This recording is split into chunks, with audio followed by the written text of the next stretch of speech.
ये तारीख का एक कड़वा सच है कि जमात इस्लामी के बानी मौलाना मौदूदी ने क़याम पाकिस्तान से पहले तसव्वुर पाकिस्तान और कायदे आज़म मोहम्मद अली जिन्नाह की मुखालफत की और पाकिस्तान बनने के बाद भी अपने मौक़िफ़ पर कायम रहे।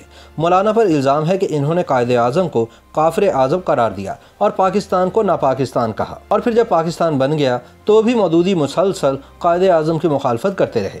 मौलाना मौदूदी पाकिस्तान बनने के बाद भी अपने इस मौक़िफ़ पर कायम रहे कि कायदे आज़म ने एक कौमियती रियासत कायम करके पाकिस्तान बनाया है और वो एक इस्लामी रियासत नहीं बनाना चाहते थे।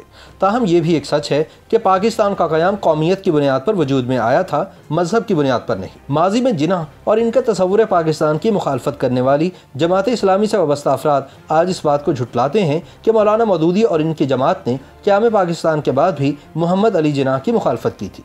ताहम तारीख के औराक को पलट कर देखा जाए तो पता चलता है कि जमात और इसके कायदीन पाकिस्तान बनने के बाद भी तसव्वुर पाकिस्तान और कायदे आज़म के मुखालिफ रहे। चुनांचे ये कहना तारीख को झुटलाने के मुतरादिफ है कि पाकिस्तान के बनते ही जमात इस्लामी की कायाकल्प हो गई थी। नाक़िदीन का तो ये भी कहना है कि मौलाना मौदूदी का जिन्नाह से इख्तिलाफ ही ये था कि वो खुद को कायदे आज़म की टक्कर का लीडर समझते थे। जमात इस्लामी के अकाबरीन का मौक़िफ़ है कि मौलाना मौदूदी के हवाले से झूठा प्रोपेगंडा तब शुरू हुआ जब पाकिस्तान के क़याम के बाद इन्होंने इस्लामी निज़ाम के निफाज का मुतालबा किया।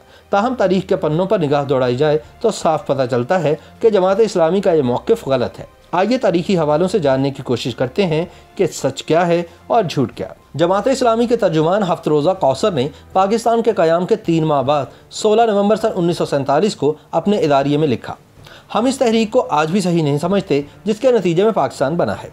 रोज़नामा इनकलाब के 9 अप्रैल सन 1948 के शुमारे के मुताबिक मौलाना मौदूदी ने जमात इस्लामी लाहौर के इज्तिमा में फरमाया, हमारी कौम ने अपने लीडरों के इंतखाब में गलती की थी और अब यह गलती नुमायां होकर सामने आ गई है। हम कब से चीख रहे थे कि महज इन लीडरों के नारों को न देखो बल्कि इनकी सीरत और इखलाक को भी देखो। उस वक्त लोगों ने परवाह न की और अब पछता रहे हैं। मौलाना मौदूदी ने तर्जुमानुल कुरान में अपने जून सन 1948 के इदारिये में लिखा, किसी मुल्क कौम की इंतहाई बदकिस्मती यही हो सकती है कि नाअहल और इखलाक बाख्ता क़यादत इसके इक़्तिदार पर काबिज़ हो जाए।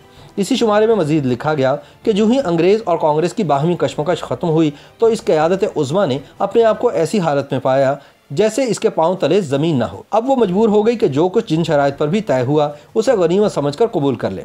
बंगाल और पंजाब की तकसीम इसे बेचूनो चरा मानना पड़ी।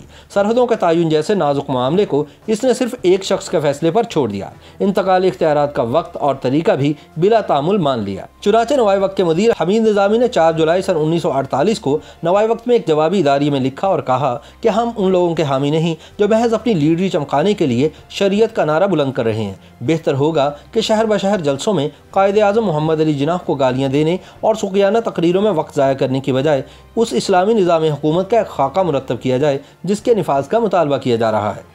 मौलाना मौदूदी ने तर्जुमानुल कुरान के शुमारा जुलाई सन 1948 में लिखा कि मुसलमानों ने अपनी सारी कौमी ताकत, ज़राए और जुमला मामलात उस क़यादत के सुपुर्द कर दिए हैं जो इनके मसाइल को हल करने की दावेदार थी। आज हमारे बेशतर मसाइल इसी क़यादत की कारफरमाइयों के नतीजे में पैदा हुए हैं, तो क्या इन्हें हल करने के लिए हम इसी क़यादत पर एतमाद करें?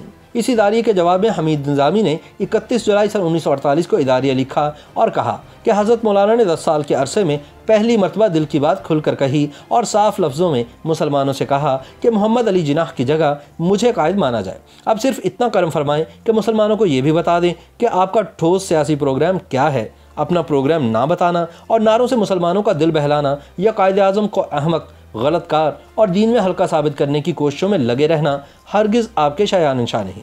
मौलाना अबू अल आला मौदूदी ने 9 अगस्त सन 1948 को जंग में तकरीर करते हुए कहा कि मुस्लिम लीग की जंग कुफ्र और इस्लाम की जंग नहीं थी। मुस्लिम लीग ने अब तक ये नहीं कहा कि पाकिस्तान का खित्ता इसलिए हासिल किया गया कि यहाँ इस्लामी खिलाफत चलाई जाएगी, बल्कि यह कौमियत की जंग थी। कौमियत की जंग को इस्लाम की जंग से कोई वास्ता नहीं। लीग ने आज तक तस्लीम नहीं किया कि पाकिस्तान में शरीयत का निफाज होगा।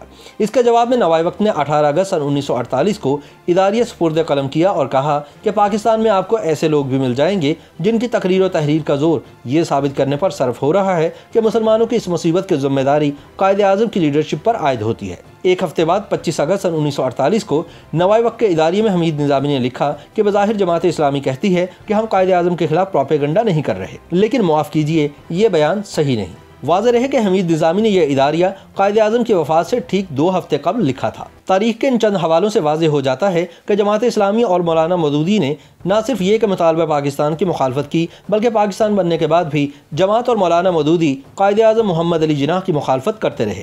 तारीख के औराक में महफूज यह हक़ाइक़ साबित करते हैं कि जमात इस्लामी और इसके कायदीन पाकिस्तान बनने के बाद भी तसव्वुर पाकिस्तान और कायद-ए-आज़म के मुखालिफ रहे। चुनांचे ये कहना तारीख को झुटलाने के मुतरादिफ है कि पाकिस्तान बनते ही जमात इस्लामी की कायाकल्प हो गई थी और मौलाना मौदूदी ने जिन्नाह की क़यादत को तस्लीम कर लिया था।